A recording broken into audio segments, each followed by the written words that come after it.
What's going on, everybody? I'm Jen Piacenti at SI.com, and whether you are 5-1 or 1-5, we're here to help you dominate your fantasy football league. So if you're wondering who to start and who to sit at the quarterback position, don't worry, because we have brought in senior fantasy analyst Michael Fabiano to help you with those tough start-sit decisions. Fabs, I noticed you have a QB on your start list that was also on the start list last week, and then you also have a guy that's been upgraded from last week's sit list.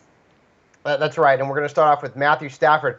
It's a revenge game, right? I mean, it's kind of revenge. He played for the Lions. He didn't do anything because that organization has not been very good. So he's going to want to put up a big stat line against his former team. He's got 16 touchdown passes this season. The Lions defense has given up 19-plus fantasy points to 3 quarterbacks in their last 5 games. With 6 teams on a bye, Stafford is a virtual must-start. And yeah, I like Ryan Tannehill. And I know he hasn't been great this year because Derrick Henry is running the ball on an historic pace at this point. But I like the matchup against the Chiefs. They've allowed 4 quarterbacks to score 28-plus fantasy points against them this season, including 3 who have scored over 30 fantasy points. And again, we're in the middle of Bimageddon, so Ryan Tannehill is a startable asset. Absolutely love that revenge game call. Fabs also likes Aaron Rodgers versus the Washington football team and Matt Ryan versus Miami. But who, if we had the luxury, are we going to sit this week? Yeah, and this is for people in traditional leagues, not 2 QB leagues, because you're going to have to play who you have in those formats. But Daniel Jones last week was not good, got turned over several times. The offensive line is a mess. His wide receiver core is a mess of injuries right now.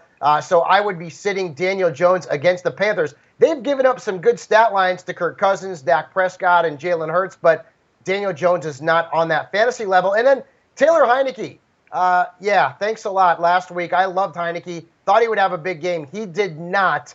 I am going to sit him in traditional leagues against the Packers. They've been tough on quarterbacks. In fact, they haven't allowed a signal caller to score more than 18.4 fantasy points in their last 5 games. So HEINICKE, well, find a place on the bench.